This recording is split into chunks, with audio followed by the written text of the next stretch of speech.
Hello, Open Hearts families. My name is Brooke Fremouw, and I am just so honored to be invited into speaking into your adoption story, your journey, as God has brought you to the point of connecting with Open Hearts families. So, welcome. I hope that the time that we have together today is a blessing for you. Know that before this message, I have prayed for you. And wherever you are in the journey to your adoptive family, and I will continue to pray for you as you venture forward. What I have for you today, as we are moving into our holiday season, is entitled Waymaker. Have you guys heard that song before? Waymaker, miracle worker, promise keeper. Yeah, I know it. I don't get paid the big bucks for singing. That's not my jam. That being said, that song has been just pressed into my spirit as I have been really standing alongside other adoptive families and walking through my own adoption journey. So this presentation is specifically for you. Feel free to reach out to me on Facebook, Brooke Fremouw, Fremouw, and shout out, send messages. If you have questions or concerns about any of the content, I'm here and readily available to support you in what you have for your family. With that, let's go ahead and get started. It is a pleasure. As I said, I'm an adoptive mom to 11 incredible kids. Now, some of those kids have legal adoption papers that go with them, some of them not so much, but 11 of them that are definitely my children. We do not have biological children, my husband and I. We've been married for 25 years now. And so, 11 kids, and our family photos literally just the most beautiful thing ever. It looks like a UN meeting and warms my heart for sure. God's done a lot of good work to get us to where our youngest is 11 and our oldest is 29 years old. I'll tell you a little bit more about that as we walk through our time together today. But there are parts of my story that I don't commonly share. And I feel like it's time. I feel like it's time to let you guys in on some of the things that aren't as easy to talk about, right? Some of the things that aren't as easy to talk about. As a certified trauma support specialist, standing alongside other adoptive families, I'm very open about the fact that there has been some significant struggle in raising our kids, all the way from developmental delays, medical needs, different disabilities, to adoption trauma, right? I've gotten kids that were newborn, medically fragile. We've also brought in children that were tweenagers, which I think are the hardest. So props to all y'all that are bringing in those tweens, and then several teenagers over the course of our adoption journey.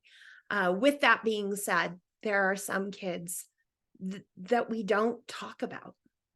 One of those children, his name is Nathan. And Nathan, I do not count in my 11. And I'll tell you why. Nathan was placed with us from a birth mom when he was an infant, and she wanted to place her child for adoption, but her family was against it.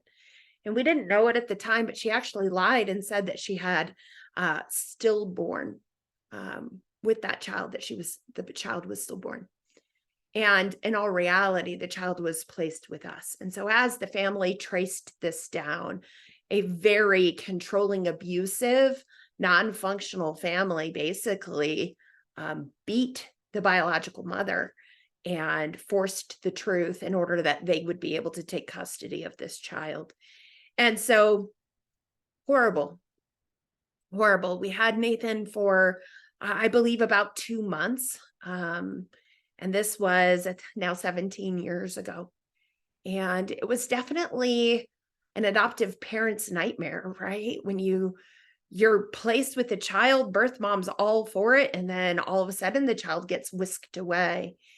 And it's something I don't talk about a lot because I don't want families to be discouraged from adopting. I don't want somebody to hear that story and then fear to overtake them that would prevent them from continuing on their journey. But today, as we talk about the way forward, the way through, the way looking back, right? As we talk through that, there is a theme of, there's going to be some stuff that we're not going to like. And there's going to be things in our adoption journey that don't come easy and that aren't the happy ending that we all hope for. But the reality is that there is still a way, and it is a way that is worthwhile. So with that being said, I want you to know, whatever your fears are, God's got you. There's no calling too big for you and your family. And even if it doesn't go perfect, I have 11 beautiful children and I get to pray for Nathan.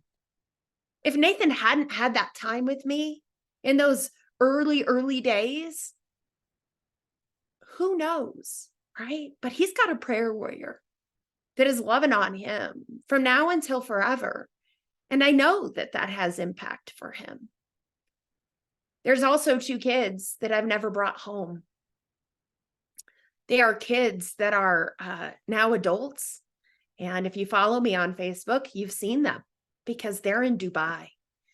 And they've never been able to get through the red tape, the paperwork process, because by the time I'd met them, they were too old for adoption. And if you know anything about adoptions in Ethiopia, they're closed. And so there wasn't an easy open door path to bringing my kids home. And yet it doesn't change the fact that they're my kids. Some government doesn't get to decide what the relationship is between me and the children that I've committed myself to. And so when the civil war came into Ethiopia 2 years ago and pressed in on the capital city of Addis Ababa, I knew my kids needed safe haven. And the only place with their passports that I was able to get them visas was into Dubai. And so I have kids that I've never gotten to tuck in at night, kids that I've never gotten to truly secure their attachment. The daughter, she's, gosh, how old is she now? 29.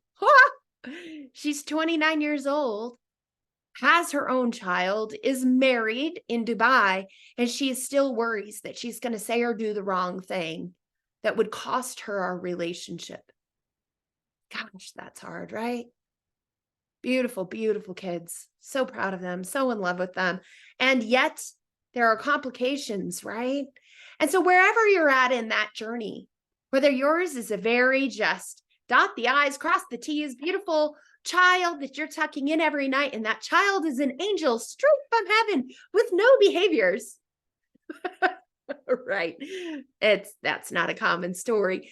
But if that's where you're at, or if you're on the other end of the spectrum, where you are riddled with a whole lot of hard realities, I just want you to know that though your story is different than my story, I see you.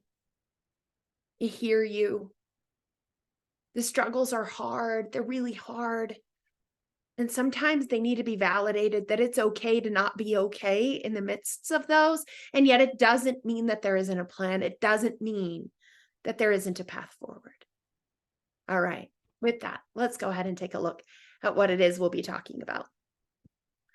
Reminders of where I have come from have helped me with insights as to where you are headed. You know, it doesn't matter if you're in the waiting, if you're in the journey, if you're looking over your shoulder. I have been in all 3 of those spaces. And this past week, I was at a wedding for my oldest Ethiopian son. Man, oh man, it was like the paparazzi. He had cameramen everywhere, videographers chasing him all around. Even on the last day, Ethiopia, they do multi-day ceremonies. No joke, multi-day wedding. 3 different wedding dresses that the bride wore, 2 different outfits that the groom wore. It is a party like none other. And as Christians in Ethiopia, you don't drink alcohol, but let me tell you, it doesn't stop everyone from acting like they're crazy. It was by far one of the most awesome experiences I could have ever imagined. And when I brought my son into our family, I could have never dreamed something as fantastic as what this last week was for me. The family that stood together next to my son, celebrating him and what God has done in his life, and this beautiful, incredible bride that was brought to him. Now this boy, he came to me at the age of 18 years old. 18 from Ethiopia. And let me tell you what, he is every bit my child. If I am not his mom, then I don't know who would be, right? We've been through some stuff, right? I had to set him back a year in his education. So he came as a junior rather than as a senior so that he could get better equipped in the language and in the practices of American style education. And he lived at home far longer than he wanted to have to live at home. He didn't come here actually for family. That was the last thing he wanted.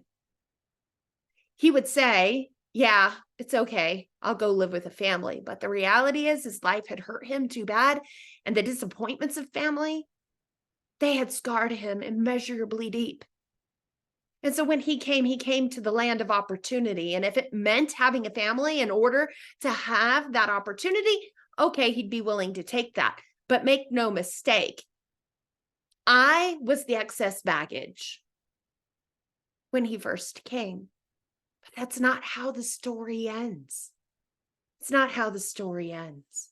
I think it's important to understand that no matter where you're at, no matter whether it's the fairy tale and you're living the life and the adoption story that's just smooth sailing, or whether you're just really in the thick of hardship, your story is still unwritten.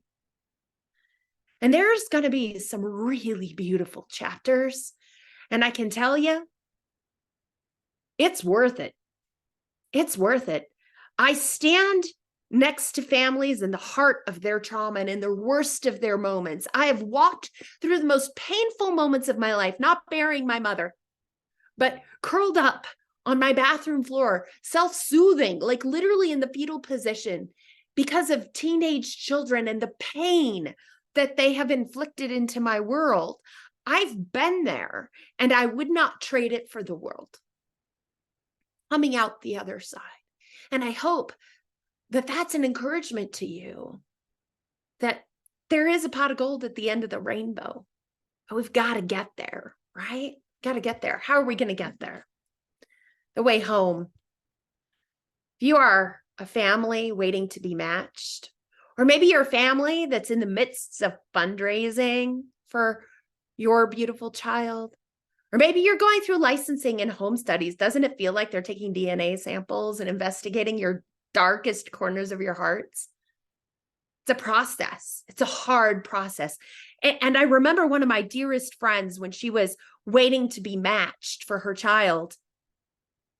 And it was frustrating for her because it's like she felt like, I just can't see this beautiful kid. Like everybody around me has this vision, this idea as to what this little person's going to look like. And then me, it's just a blank canvas. And I'm frustrated by that. And I just want to hold my baby. And the pain and the longing was so hard, right? The obstacles feel insurmountable at moments, but obstacles are just that. They're a thing. It hinders progress. Whether it's we don't have enough money to finalize our adoption, or we didn't pass our first OLCR. That's what we call it in Arizona. But the home investigation, right? Making sure you've got your meds locked up and fire extinguishers and things like that. Right? Whatever those obstacles are that feel like brick walls, guys, they're speed bumps. They really are speed bumps. And once you get over them and you look back, you're going to be like, oh, I could have sworn that was a 2-story mountain. But it's just a speed bump, right? And I'm sure that as I'm talking through this with you, you can look at seasons in your life where you're like, oh my word, it's just so hard getting that college degree. Oh, the mountain is too big to climb, right? And then you climbed over it, you moved into your career and you're like, oh, that was nothing. I didn't have nearly the responsibilities then that I have now. If I had only known, right? Or getting your driver's license or finding Mr. Right and getting settled down, getting married, maybe sobriety, right? There are obstacles all around us. The reality is that they are just bumps in the road. And it doesn't mean that they don't hurt. It doesn't mean that you shouldn't face them and look at them and go, wow, this stinks. This is hard. Because guys, I know some of the obstacles that I've had, have been so hard, right? I still don't have 2 of my kids home. And let me tell you what, I am still fighting to get them here. It is speed bump after speed bump after speed bump after detour sign, construction zone, right? It's like literally the asphalt caving in into a sinkhole. That's what it feels like. I can't tell you the time, money, prayer, energy that I've put into bringing those kids home and will continue to put into bringing those kids home. Why? Because look what Romans 5:3-5 says. We triumph even in our troubles, knowing that trouble produces endurance. Endurance produces character, and character produces hope. Hope which never disappoints us, since God's love floods our hearts through the Holy Spirit, which has been given to us. I have hope. There is a plan for our family to be together. I don't know when, and I don't know how. There is a plan for your family to be together. I don't know when. I'm not sure how. But what I do know is that one door opens and another door closes. And as long as doors keep opening and you keep looking for open doors, you just walk through what's there and see what's on the other side. And in those moments, right, I can tell you I was not a patient person. I was not. And now people come to me and they're like, the patience you have with your children, Brooke, I would just strangle them. Have you guys had that? Are you even amazed that you haven't strangled them? Right? But the reality is that through the process, we grow. And what we grow in is needed. It's needed for us to be successful in the journeys that lie ahead. And so, absolutely, was it difficult for me to get licensed? Yes. Was it difficult for me to lose Nathan? Yes. Is it difficult to raise trauma kids? Absolutely. And once again, what it has done for me, big picture, if I'm being selfish, it's done a lot for me. And I do have hope. I have joy unspeakable and peace that surpasses all understanding. I know that God's got me and He's got my kids, even when it's not pretty. Why? Because I've been doing this long enough at this point to know, as sure as I know, 20 years in the world of adoption, right? And you see the miracles laid out in front of your children time and time again. My 18-year-old daughter was never supposed to live, let alone be anything other than mentally disabled. And yes, she's got struggles, and yes, she has disability, but yes, she's flying to an extent that blows my mind. Blows my mind. So let's keep our obstacles in perspective the best that we can, while still validating the feelings that we have for the struggle we're in, recognizing that there is something bigger that's transpiring while you're in that season of waiting for your child to come home. God is with you. Open Hearts Ministry is with you. People are standing here with you and for you to help encourage you to get to the other side. And once you've gotten to the other side, you need the way through. Adoption is easy, says nobody ever. I saw that on somebody's Facebook feed the other day, and I couldn't help but to chuckle because I was like, it's the quotes and then down below the author with the little dash. And I wanted to see who said that because they were out of their mind, right? But the reality is nobody thinks that adoption is easy. I have a girlfriend, she once would tease, all I have to do is wash my underwear in the same load of laundry as my husband, and I get pregnant. That wasn't my life experience. And it certainly is not as easy as throwing a bunch of your, questionnaires into the dryer and coming out with a child. Adoption is hard. From the time at which the decision is made to do it, the license is had, the fundraising is had, picking the child up, bringing them, integrating them, raising them, and allowing them to reach their highest potential. None of it is easy. But easy isn't the goal. The goal is worthwhile, right? If the goal was easy, you're on the wrong train. Like, it's just the wrong train. And that's okay. But the goal can't be easy. The goal has to be worthwhile. And I believe that you know that. I believe that you feel that this is a worthwhile journey, even if you're exasperated, even if the season is a challenging one. Diapers, homework, peer relationships, rebellion, joy rides in your car, maybe stealing a couple kisses late at night. Those are the things that we expect to be difficult, perhaps, with kids that are biologically raised in a family. I mean, those are things that we would look at and go, yeah, joy rides aren't good, but I think 50% of kids out there, sometimes will, hey, mom, I got your car keys. It happens. Not thrilled about it, but it happens, right? Peer relationships, when kids are struggling with their best friend and we have to go in and comfort them and help put them back together, expected. But adoption brings a whole new set of challenges. We get all of the, quote, normal challenges that come with raising children, right? We still get the diapers. We get the homework. We get the rebellion. We get that. And then we get a whole lot more. Would you guys agree with that? Acceptance is the way through. Acceptance is the way through. If you were to look up the definition of acceptance through a psychological lens, right? It's defined as this: the process of embracing thoughts, emotions, and other internal experiences without judgment and without trying to change them. I want to encourage you to read that again. How are you doing, Mama? How are you doing, Dad? Without judgment, without trying to change them.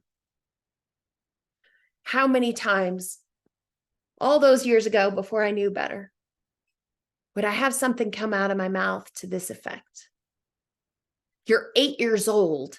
Knock it off. You should know better. Ouch. Judgment. Right? Or, you need to keep your hands to yourself. You're never going to have a friend if you continue to put your hands on their face. Right? It's through a lens of I'm trying to help. But the reality is that's very judgmental in the way in which I'm approaching that, right? How are we doing with accepting where they're at developmentally, behaviorally, cognitively, socially? And here's the thing that I even hear you saying, because I say it to myself, but if I just accept where they're at, how will they get to the next level? How will they get to the next level if we never accept where they're at? If we never praise and acknowledge the gain of where they are, then they always feel like a failure and never feel accomplished.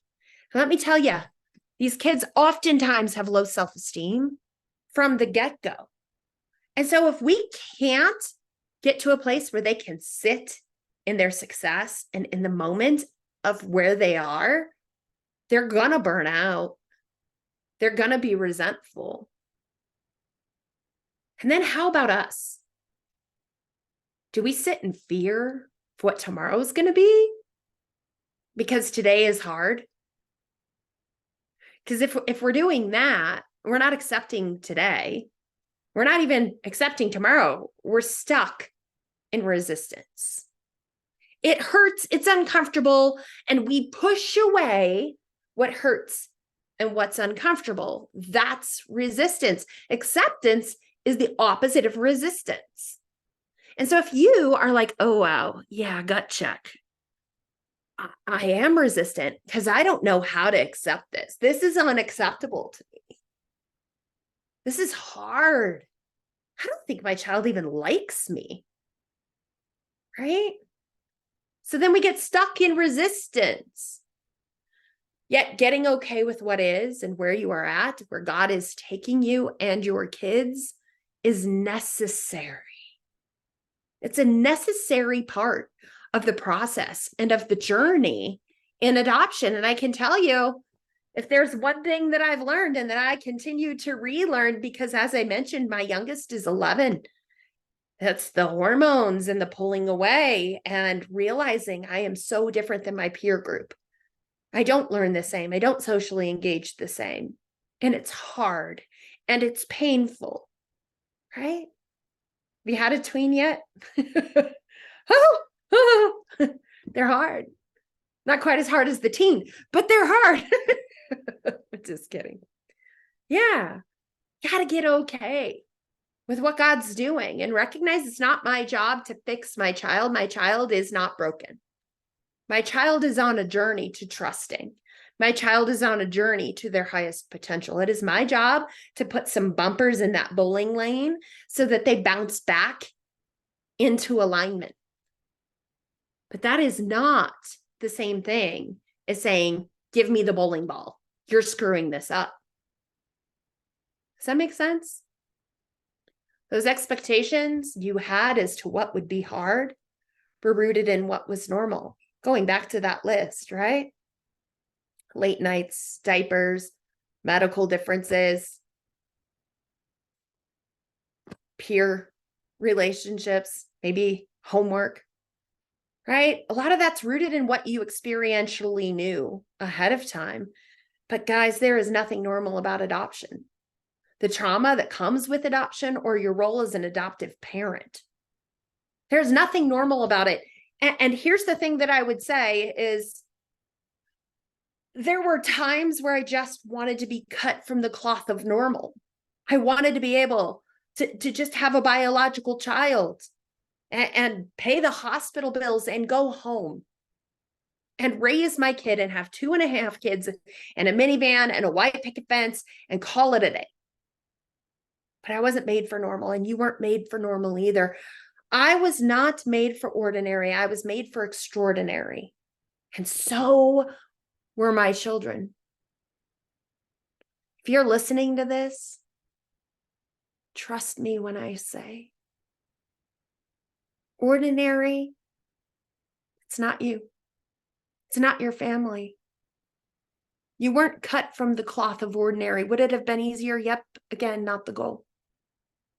You were cut from the cloth of extraordinary.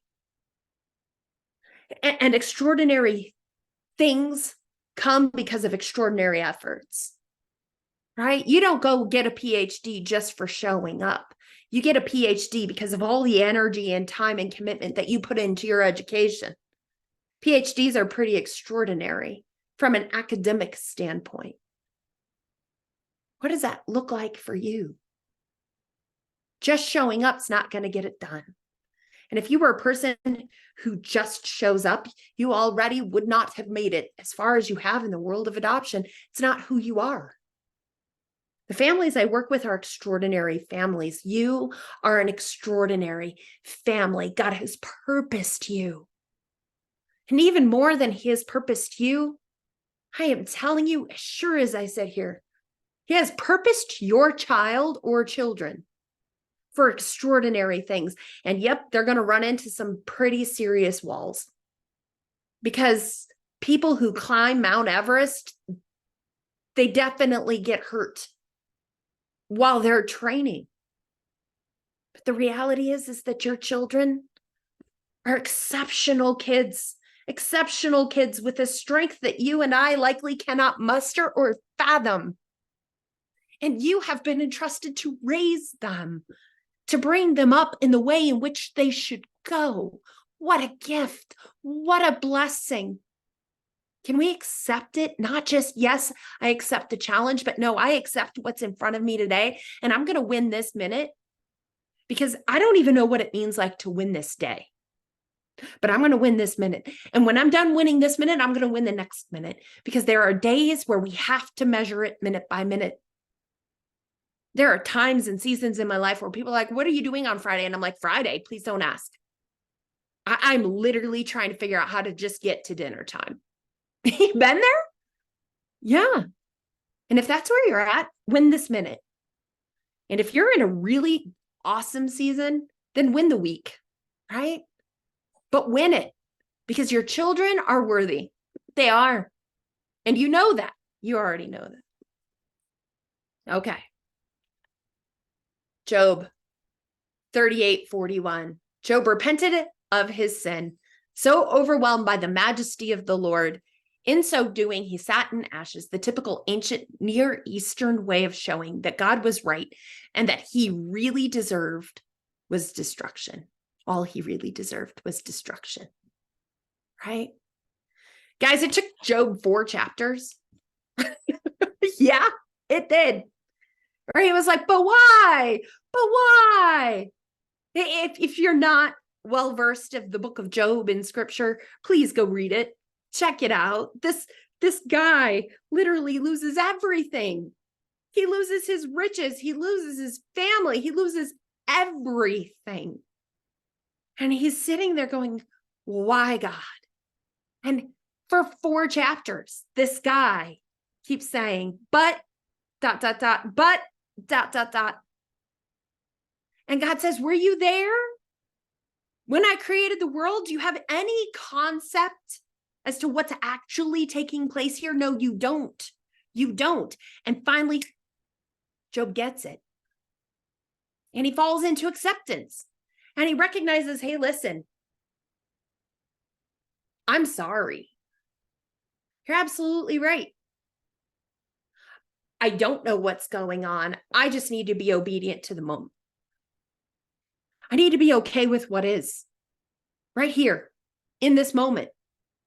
And when he gets okay with what is, guess what? God starts restoring everything. Now, if you're in a season where you're like, actually, I really am, I'm okay. I'm okay. I don't worry about what tomorrow's going to bring for my kiddo. I don't worry about what happens when they turn 18, whether they're going to be able to fly, whether they're going to be able to further their education, whether they're going to be sober and walking a straight line. I don't worry about those things. I would say to you, celebrate it. Celebrate the level of acceptance that God has given you, and continue to actively pursue that in the face of the obstacles that come your way. If you're like where I have been so many times, where it's like, oh my word, if my child continues with this behavior, this is what lies ahead, and it is scary, and it is definitely not what I want for my child or children. If that's where you're at, I want you to know that they were yours third. That's hard. That they were God's first. They were bio mom's second. They're yours third. Sometimes fourth. Sometimes fifth. One of my kids. Another one. Right? Guys, it's not to minimize my significance, nor yours. You are so significant. You are a critical element into helping your child reach their highest potential. But the reality is that God's got them, and that you are a tool used to help refine them, right?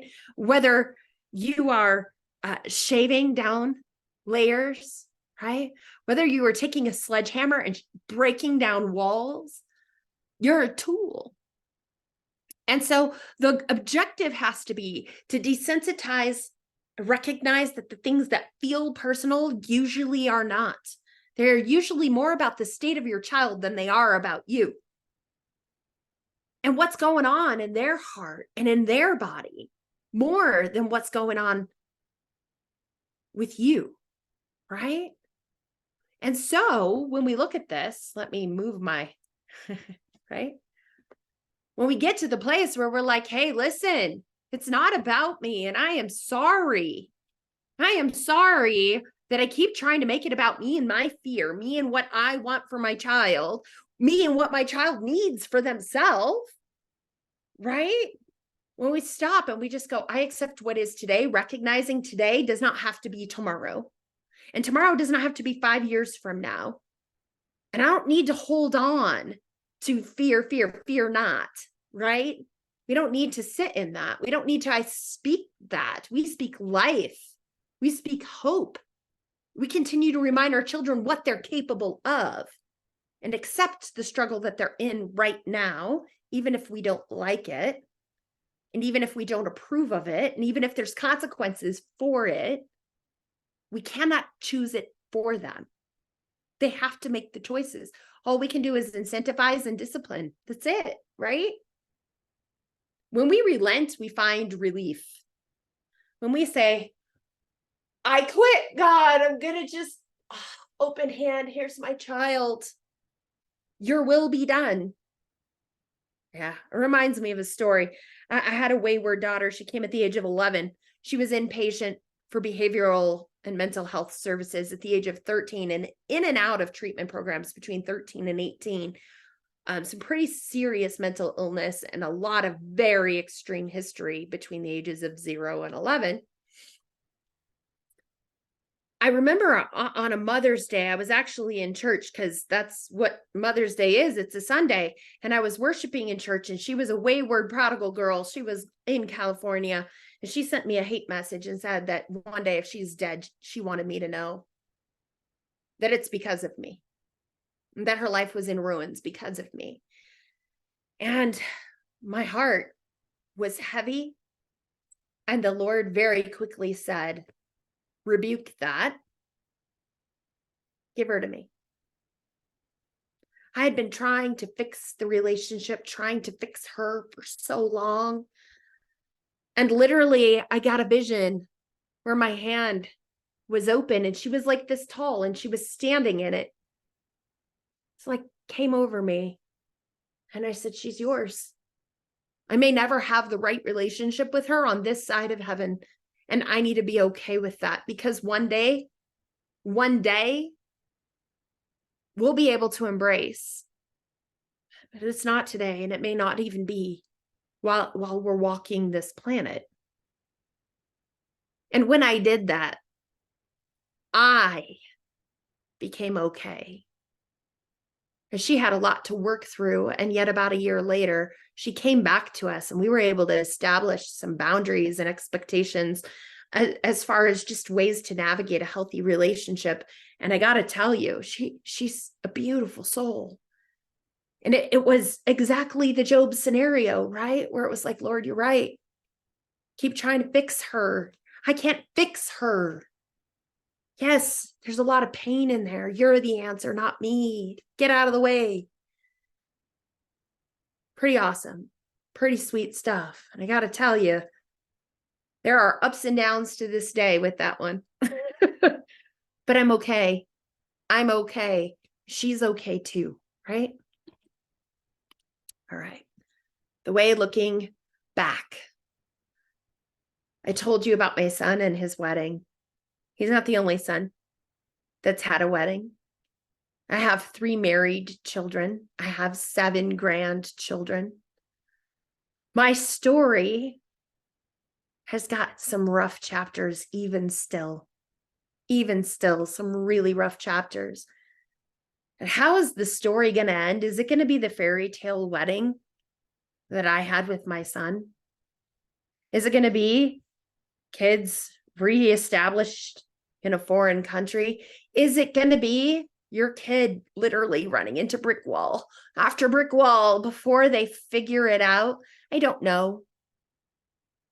I know for some of my kids, it's a prettier fairy tale than it is for others. I can tell you that. The story is still unwritten, right? The other thing I'd say is, does it matter? It doesn't matter. We're not called to a happy ending. We're not called to a fairy tale story. We're called to a family that is built out of the tragedy of a child losing their biological family for whatever reason, and us standing with them as they pick up those pieces and move forward. We are called to help them learn to trust not only the person standing next to them, us, but to trust themselves to be strong enough to get through whatever any other obstacles are that come their way. For them to be able to say, you know what, I don't think I can deal with this, which is why they get explosive, right? It feels too scary. It feels too big. I am not in control, and it's not safe when I'm not in control. All of those things. But the reality is that whether your child is a hot mess or your child is a saint, they're your child. Your job is just to love them. It's just to love them. And at a point, the relationship will shift. You've got to rear them when they're in your home. You've got to teach them to their highest ability. You've got to help them navigate all of the difficulties that come their direction. But at the end of the day, they will become an adult. The relationship will change. And then your job is to befriend them and love them through whatever hardships come in their direction. And I got to tell you, there's a beautiful thing when that shift takes place. Because you get to see your children doing the best they can to do the best that they can. Like I say, sometimes it's messy.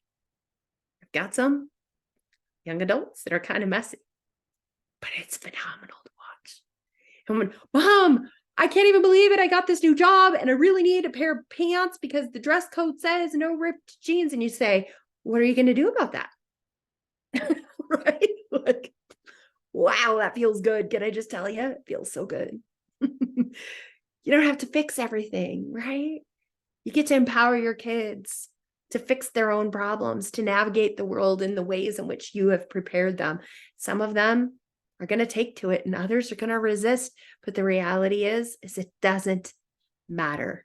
What does matter is that you have shown up every single day for the extraordinary life that God has called you to and the extraordinary family that you've been blessed with. The way, right? He is the way. He is the answer through these circumstances. You are the way, right? For your children. You help them navigate the way. I hope that this has been inspiring to some extent. I hope that you're able to sit in a higher place of acceptance for where you're at. I am absolutely open and available to having the conversations with you through Facebook Messenger. So please do feel free to reach out to Brooke Fremouw, Fremouw in Arizona. And God bless you, Open Hearts Ministry. I just really enjoy spending time connecting with you and your ministry. God bless you all in your adoption journey. And we will see you guys again later. Bye-bye.